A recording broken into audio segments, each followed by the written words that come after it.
on the Hardrocker Sports Network from K-Tech 91.3. This is Hardrocker Huddle, your podcast home for South Dakota Mines athletics. Here with Joel Lueken today, Athletic Director at South Dakota Mines. Thanks for coming in. I know it's kind of a rare day off for you. Just kind of starting out, I know you grew up in Iowa. What part of Iowa did you grow up in? What was that like? And then I believe your first move probably wasn't until even after Ellsworth. Yeah.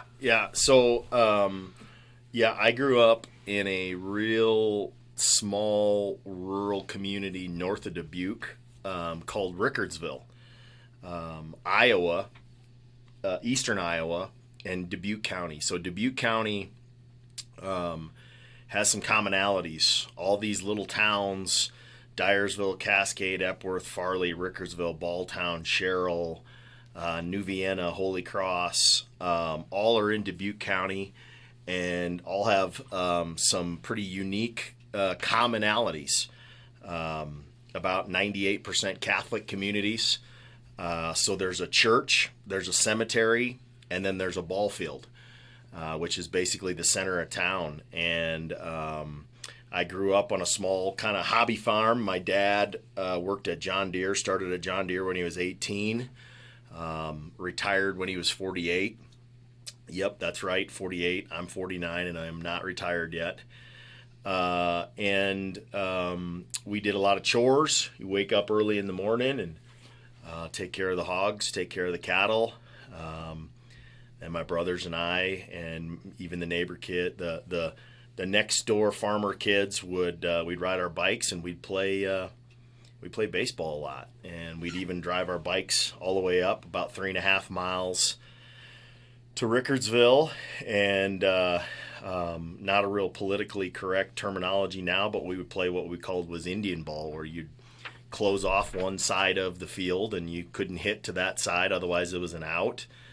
And I did a lot of chores, and each of those little towns had baseball tournaments every weekend. It would alternate. Go one weekend and be in Holy Cross or New Vienna or Rickardsville or Sherrill, and we'd go play baseball on the weekends. I have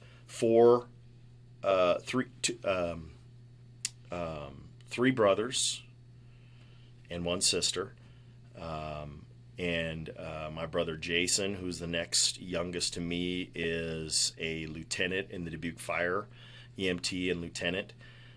My brother Levi lives in Vero Beach, Florida right now. He is a elevator salesman from ThyssenKrupp. My sister Jenny is a stay-at-home mother. She's got 3 kids, and her husband owns Ports and Construction. And then my brother Matt lives in Des Moines, and he and his fiance just had a baby girl, Nora, not too long ago. So it took me a little bit to figure out what I wanted to do with my life. I kind of joke that I really didn't know what I wanted to be until I was about 40. But I started out at Kirkwood Community College in Cedar Rapids. Went back to Dubuque and actually worked in a factory for 3 years. There was a couple period of times that helped change my life and understand the value of an education. And one of those was I worked 65 days straight. I worked 42 days straight and 36 days straight, and thought that I didn't think I wanted to do that for the rest of my life. So I went back to school, got an education, got my AA degree at Ellsworth Community College. I played baseball and basketball there. Then got a scholarship offer at Ottawa University in Ottawa, Kansas. Played baseball down there. Fortunate to win 2 conference championships. Got some great friendships out of playing ball at Ottawa. Got great friendships out of playing ball at Ellsworth too. After I was fortunate, after Ottawa, I actually received the head coaching job at Ellsworth Community College for baseball to coach at my old school. That was a very learning experience. I was pretty young, very similar in age to the the young men that I was recruiting. Was actually living in the dorms as a dorm supervisor. You could say that that's good. You could say that that's bad. I knew what they were doing, and they knew what I was doing. I spent 7 years at Ellsworth. When I first got there, I was the baseball coach, assistant women's basketball, intramural director, assistant wellness coordinator, dorm supervisor, and I did some security. So I had 6 jobs, and I made $12,000 a year for free room and board for the first probably 3 years of my career. But that's transitioned, and I wouldn't be where I'm sitting today if I didn't do those things. I eventually got the head coaching job, or just did baseball, and then I did an admissions position. And I did that for the last 4.5 years when I was at Ellsworth. And then I made a move to William Jewell College in Liberty, Missouri. My wife and I spent 9 years there. That's where Reagan came along, and yeah. So yeah, that's and then after at Jewell, I did a multitude of things. Real lucky to have Dr. James Redd, one of my mentors, as the AD there when I first got there. So Dr. Redd was the AD at Northwest Missouri State. When they went from Ophir in football, winning games, to all the way up to a national championship in a matter of like 2 years. And when I was at Jewell, Dr. Redd, I just had a bachelor's degree, and he encouraged me to get a master's, and quite frankly, he said, you're not going to go any further if you don't get a master's. So I got a master's from Northwest Missouri State in athletic administration, and then I was going in. Dr. Redd retired from William Jewell, and Darlene Bailey became the athletic director at William Jewell. I went in to ask Darlene if she would be a resource or a reference for me for a job. And she said no, because she was going to hire me as the assistant AD, and which was a good thing. So that fall, I was named assistant athletic director at William Jewell, and then became assistant AD. I did internal and external operations. I did compliance. I did budgeting. Did a lot of things, game management. I retired from coaching at that point in time, so to speak. I really have a passion for what collegiate athletics and athletics in general does to young men and young women. All the fantastic attributes and life lessons that you get from participating in sports, and how it benefits you for the rest of your life. I don't think that there's no disrespect to any other profession or career or job in the world, but I think I have the best job on the planet. And when I was hired here, I took over June 2nd of 2014. I joke, but I really truly mean this. I don't think I've worked a day, since June 2nd of 2014. I know the sports, what got me into sports. I really wanted to play football, but I broke my leg my freshman year in high school, right before school started.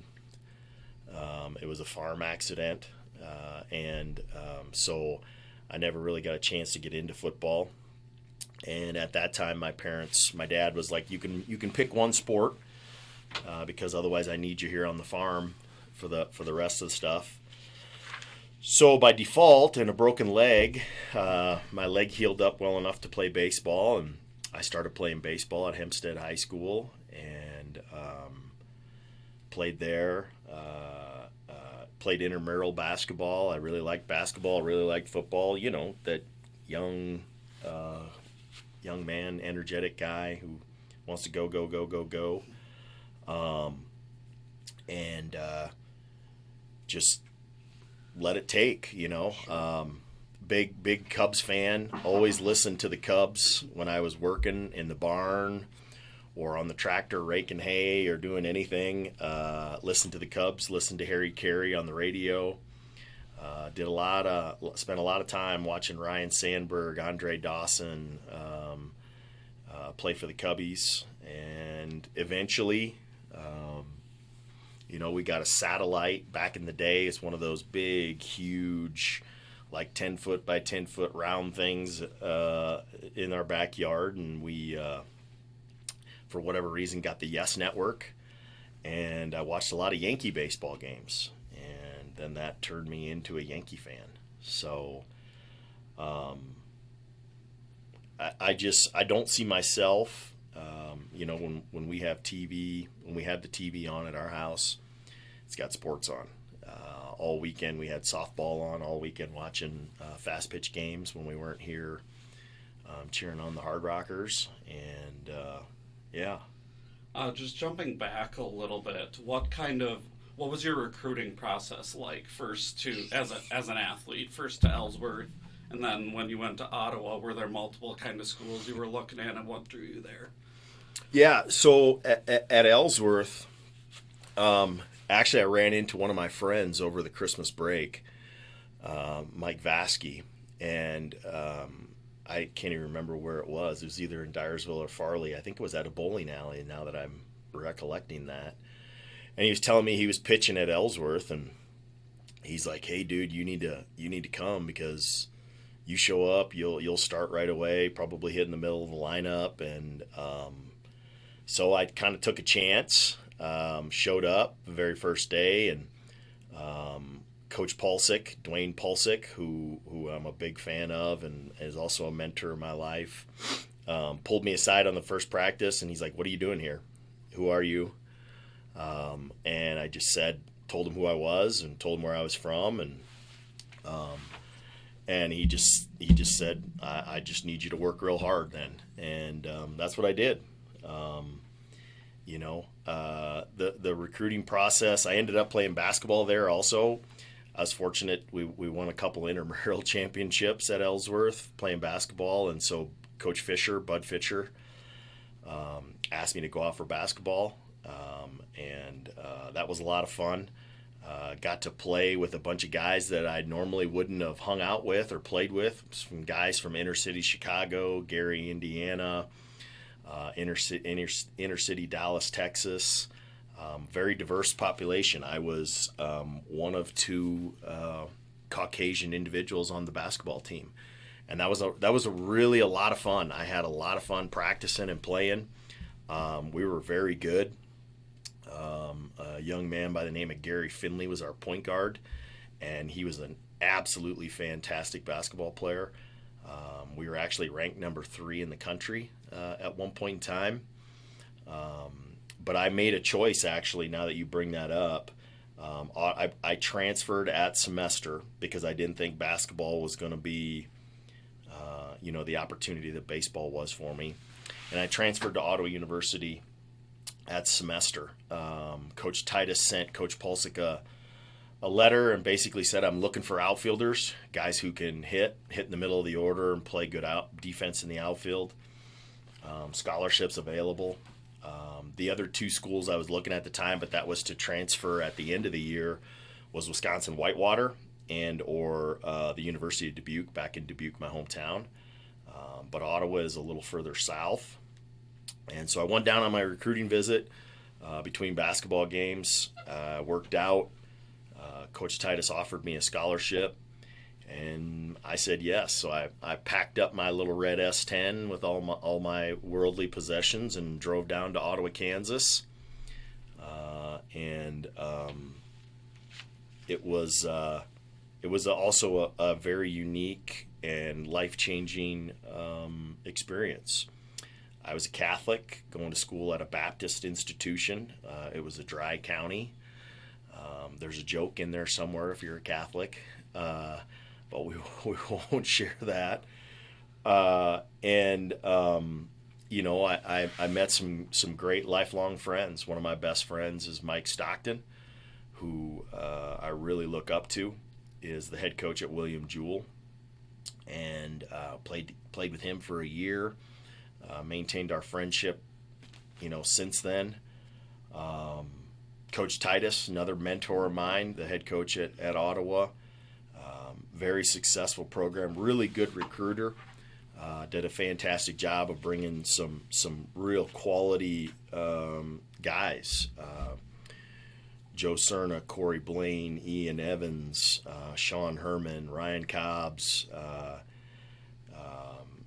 just some guys that were really good baseball players, really good dudes. We bonded really well. We became kind of a family. We didn't ever talk about being a family, but we were there for each other, and it was fun playing baseball, and it was fun hanging out, and it was fun going to school. It flew by. What kind of initially, or when did it maybe hit you that maybe coaching was something you wanted to do in the future and maybe, long term as well? Excuse me. Actually, I was planning on becoming a history and political science teacher in high school. And it was my senior year fall semester. I was doing high school observation. And to be frank, that's what changed me in the direction of higher ed. I did not want to be in a school building from 7:30 in the morning until 3:30, 4:30 in the afternoon. Some of the attitudes of the high school kids at that point in time just kind of pushed me away from it. And I just decided that I wanted to coach college baseball after that. And Coach Titus encouraged me after I graduated. I worked for him for a year as a kind of a grad student. He let me keep my scholarship, paid me work study to help with the program. So I was the recruiting coordinator and the outfield coach for a year. I haven't looked back since. I've been in higher ed basically since then. So, and I think it's a fantastic space to be in. Yeah, I coached high school football for a few years, and I realized pretty quick that high school wasn't for me either, so I get it. And then while you were at Ottawa and while you were at Ellsworth and William Jewell, obviously you wear a lot of hats when you work at a JUCO. What part of that made you realize that maybe eventually you wanted to switch from the coaching side to the administrative side? Yeah, I think it probably started unconsciously when I was doing so many things. I was highly involved in what was going on campus as far as activities go, intramurals, the wellness center, what's going on in the dorms. I was the assistant women's basketball coach, the head men's baseball coach. I mean, I started, a typical day for me was 6 a.m. in the wellness center until midnight, at least 3 days a week, handling intramurals. And then I'd go back to the dorms, and depending on what was going on or what wasn't going on, told you how much sleep I was going to get. But I think doing that and wearing all the hats and watching other teams be successful, I enjoyed coaching our women's program there, helping with Annie Stilo at the time. And then just being involved in the athletic events, the football games, the volleyball games, the basketball games. I forgot what else. I also ran concessions at Ellsworth Community College to all of our home events. So, I was at everything. And, you look back at it, and if I were at my age right now and thinking about, we were stealing money from Joel Lueken back at the time, Ellsworth was. But again, I wouldn't be where I'm at if I didn't. Worked for Jack Denholm, who bounced around at several athletic director positions at Division III, NAIA, and junior college. He was also the wrestling coach there. Great guy. Gave me many, many, many opportunities that I won't forget, and lots of life lessons along the way. Sure, and then why was William Jewell the right fit after Ellsworth? Probably because of my good friend Mike Stockton. One, I wanted to get back to the Kansas City metro area. I really liked the Kansas City metro area. Still really like the Kansas City metro area. Had a lot of friends who stayed down there. They left Ottawa and went to KC. Not that I didn't have friends at Ellsworth, but Mike was there, and we were actually down. My girlfriend at the time was from the area, and we were back down visiting people and her family in KC, and we stopped in to see Mike, and Mike's like, "Hey, I got a job opening if you're really truly interested in it," and we also have a job opening for game management, and so for home game management. So I was the assistant baseball coach in home game management, and basically was doing the same things that I was doing at Ellsworth, but I was actually getting paid a little bit more, so that was actually a good thing. But William Jewell is a great school, fantastic location. Used to be a long time ago, back in the 80s, home of training camp for the Chiefs. So they've got lots of great facilities and lots of great space. But yeah. And while you were there quite a while, I believe 8 or 9 years, if that's correct. When did you kind of start to realize that you wanted to take another step up the ladder, become an AD? Yeah, again, back to I got just as much enjoyment, like through that process. I managed the home events. So one of the things that I would get to do sometimes is announce. And I would announce some volleyball games and then announce soccer games. And it got to a point where a good friend of mine, who's still a really good friend of mine, Chris Sissel, was the soccer coach at Jewell. He did both men and women. He is now the head coach at Grand Canyon. He's a phenomenal soccer coach. Has won conference championships at UMKC, at William Jewell, and now he's winning conference championships at Grand Canyon. But he said, "Hey, listen, you do a good job. Will you announce all of our games?" So on top of running the event, I also announced. So I was sprinting back and forth and doing, making sure the officials would go where they need to go and announce and doing all that stuff. And I enjoyed doing it. Melissa and I were not married yet. We didn't have any children at that time, so she would come, and we had the ability to work that much and not get not cause any strife on our relationship. Yeah, that's definitely a big factor in moving around, and gotta have supportive spouses. Yes, sure. Very much so. When you were kind of wrapping up at William Jewell, what was it about? I'm sure you probably applied for other jobs too. What was it about South Dakota Mines specifically that stood out to you? Yeah, to be truthful, the job was posted before they went through the search process, and then they were going to hire someone, and to my understanding, that individual didn't pass the background check.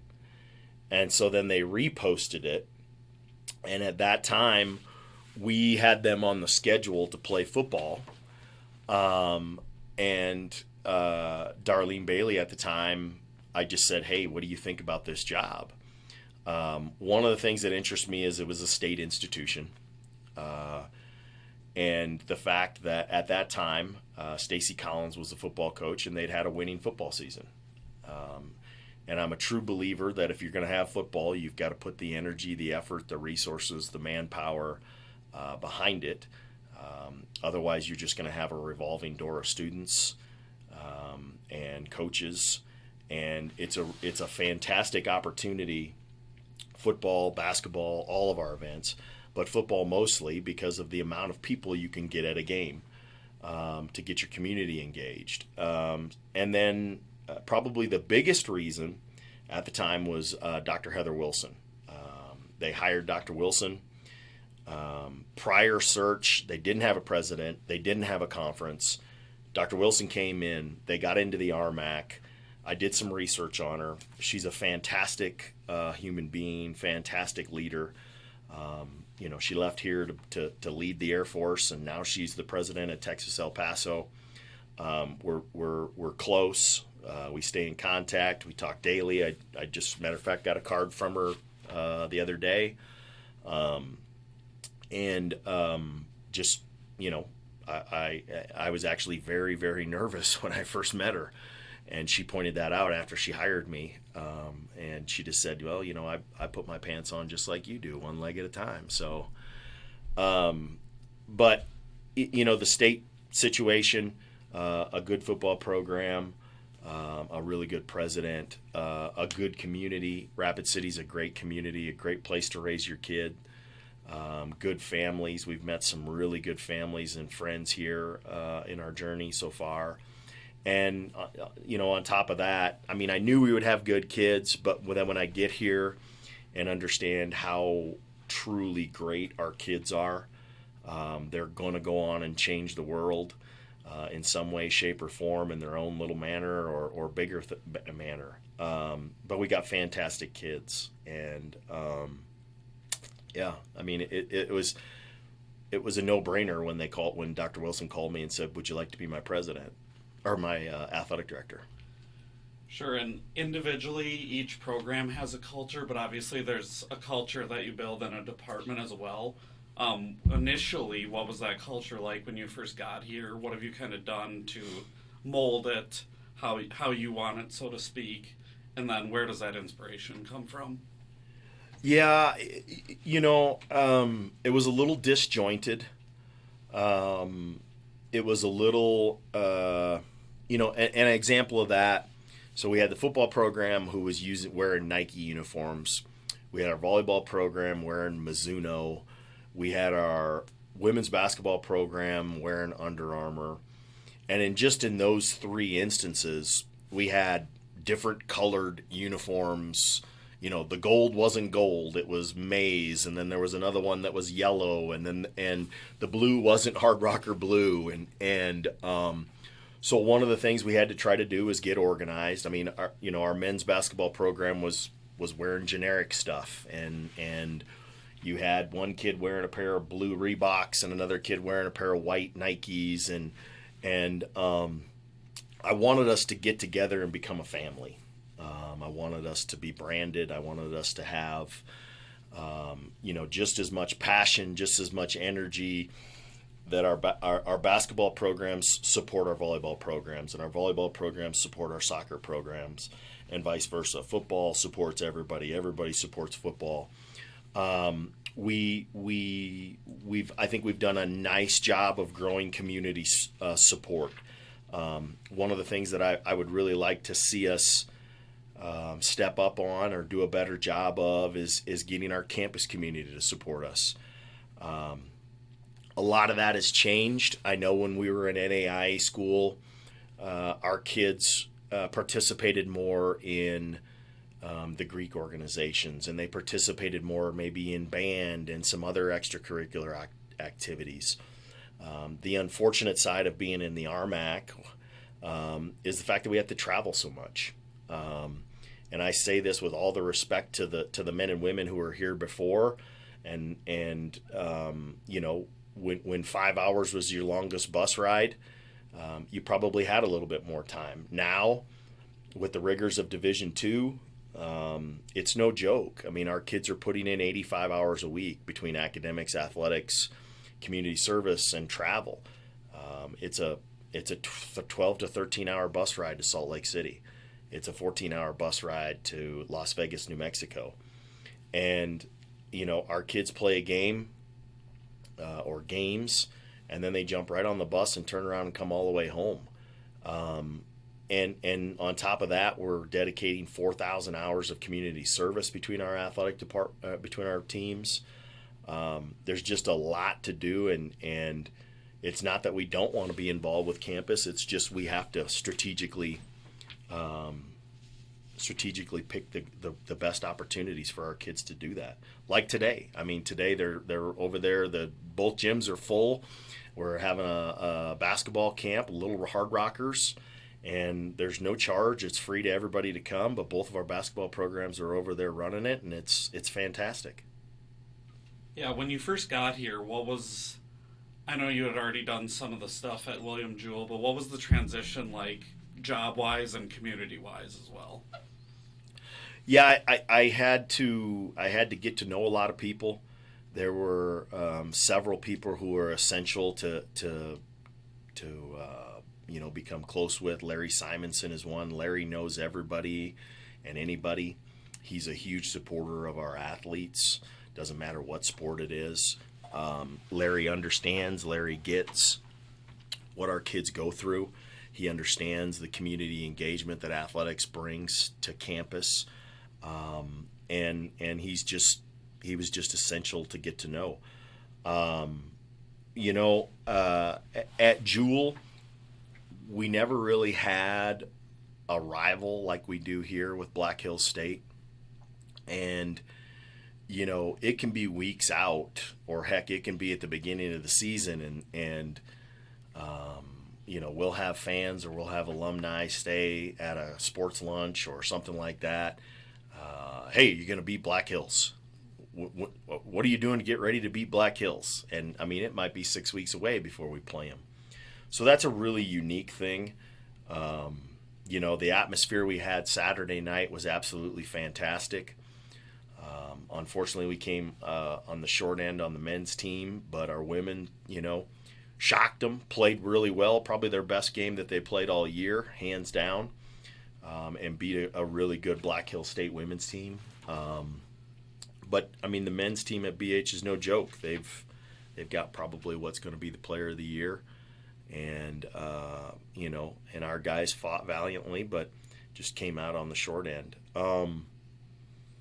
The other thing that I would like to see us get a little bit better is getting more support at the corporate level in town, getting more engaged with getting our kids opportunities to help out at bigger places, a Black Hills Energy or a Respec or Monument Health.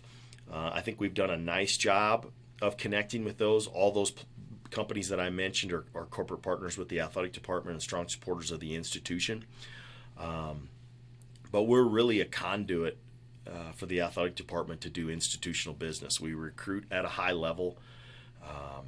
Traditionally, we have higher incoming GPAs and ACT scores than the student body. We retain, we graduate, and we place at a higher level. And we're really, truly fulfilling the institutional mission and vision, in my opinion at least, at a very high level. And so we want to continue to do that.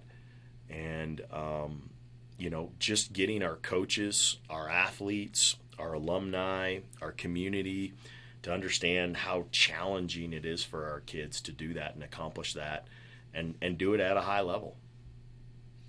Sure. Getting here 2014 compared to, now in 2022, obviously you already mentioned the differences with the jerseys, but what are some of the differences that you think there are now compared to when you got here? Not that they didn't, but our coaching staff was a little kind of set in their ways, and kind of a new boss comes in, new person comes in, has new ideas, has new thoughts, and there were a couple people who said, well, we've never done it that way, we've always done this, we've always done that, and as difficult as it is, sometimes you have to break a few eggs to make some omelets, and we've got a different coaching staff than we had when we started. Some of our coaches left to take bigger and better positions. Stacy Collins won. That move worked out exceptionally well for him. Others, it was a different path. But I think our coaches right now truly care about the success of the others. They truly can care about, Charlie cares if Eric wins and Jerry wins and Lauren and Ryan. And I'm not saying that our coaches in the past didn't, but there's just a sense now of camaraderie and family that at least I feel we didn't have when I first walked in the door. Sure, and then obviously you've been here a little while. I'm just going to run through some of the things that have gotten done. There's been a 62% increase in athletic scholarships, about a 200% football ticket revenue increase, an increase in staffing. Obviously, I'm an example of that. Brad Bloom got moved into a different position. Steve Johnson was the first ever full-time assistant. Now he has 2 full-time assistants. The exclusive apparel license with Under Armour, and then a few facilities things, the football, the wellness center. What has some of that meant to both you personally and for the school and recruiting as a whole? Yeah, I see that as progress. And I see that institutionally. I think you have a strong institution if there's construction going on, and it doesn't have to be in athletics. It can be in the library. It can be at a parking lot. It can be in a dormitory if you're building dormitories. I see those as positive things to recruit with, to tell your alumni, to tell your community, hey, look, we're always moving. We're always looking to get better. Stagnation is a bad thing, in my opinion. If you're not trying to get better, I don't think you're doing your job. We unfortunately we are still operating in the bottom half of the NCAA, but we've made some, as you pointed out, some great strides forward. I'll kind of take a step back here and just say one of the things that I knew about this position was I looked at it kind of like as a ball of clay. And you could mold a ball of clay or move it and put it and shape it however you want. Is that ball of clay done? No. If I get an opportunity someplace else, or if I retire here, the next person who comes in is going to look at it, I hope, the same way. I try to have a servant attitude, a servant leadership, and my main goal is to try to make the place whatever I inherited. I want to try to make it better than when I inherited it. I feel that we've done that. We still have so much rooms. I can't see the ceiling at this place, and we're kind of sitting on this rocket ship that just needs a few more parts to it to take off and blast off. We've got a fantastic facility down at O'Hara Stadium, the most unique facility, in my opinion, in the country. There's no place else in Division II, at least, that you can drive up, tailgate, and drink and eat whatever you want while the game's going on. We have a fantastic tradition here of truly intelligent young men and women who go on to do fantastic things, become presidents and CEOs of billion-dollar corporations. And they're intelligent, they're responsible, they're just fantastic to be around. You need resources, people power.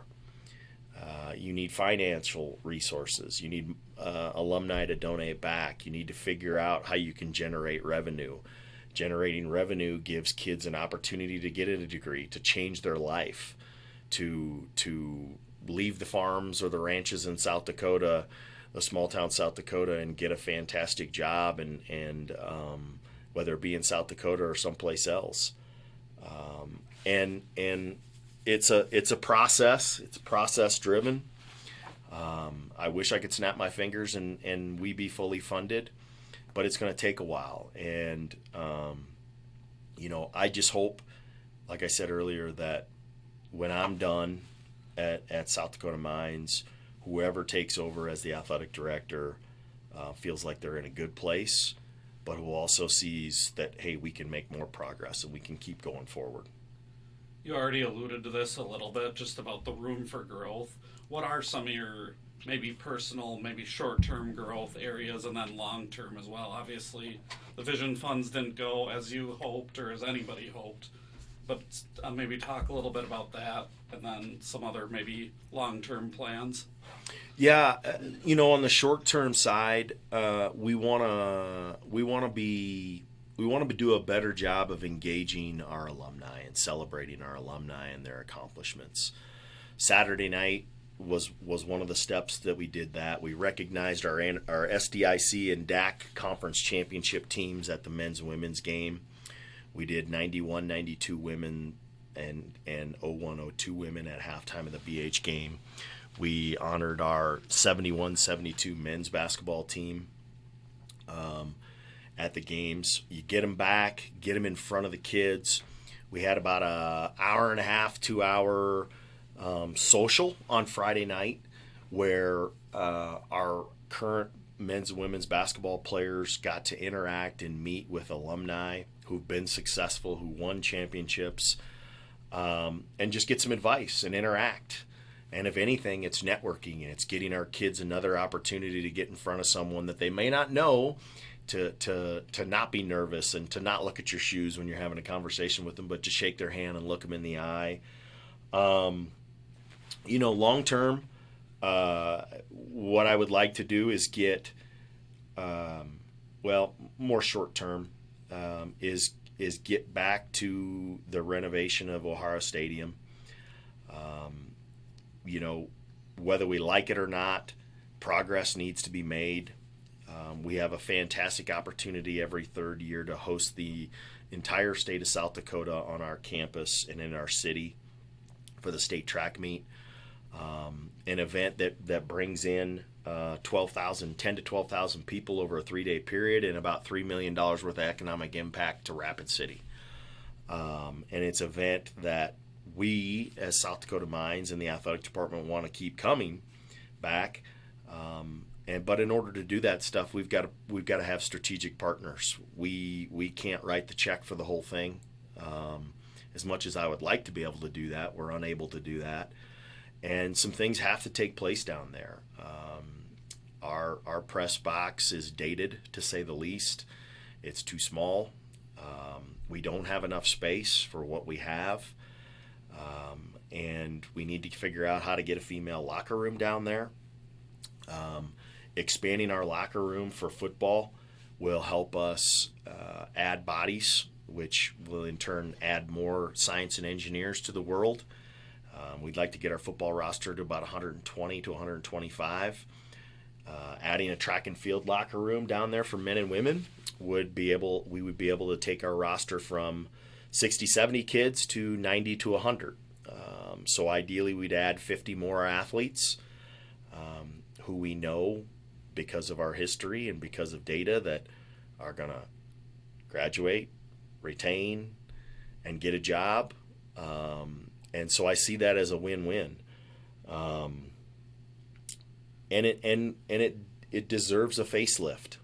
It's the very first thing you see in the downtown corridor when you're coming from the east side to downtown Rapid, and we want it to look nice. More long term, I would love to see us build an indoor facility. And when I say indoor facility or field house, some people call it a field house, a 300-meter track with some turf inside. I think that would be a fantastic community engagement and community opportunity. We could be bidding for NCAA championships in indoor track and field. We could be enhancing our recruiting. We could be enhancing our engagement with the community, selling memberships, having practices. It would just be a fantastic thing, I think, for our community and our institution. It would help selfishly with our recruiting, and I think it would be a fantastic thing for the institution and Rapid City as a whole. All right, I don't actually have any other questions for you today, Joel, unless you have any other comments, concerns, things you want to bring up. No, it's an absolute privilege to be the athletic director at South Dakota Mines, and I wake up every day trying to make this institution and this athletic department better, and I think I have the most fantastic job on the planet. thanks for your time, Josh. I appreciate you asking me to participate. Yeah, I appreciate you taking the time. Thank you.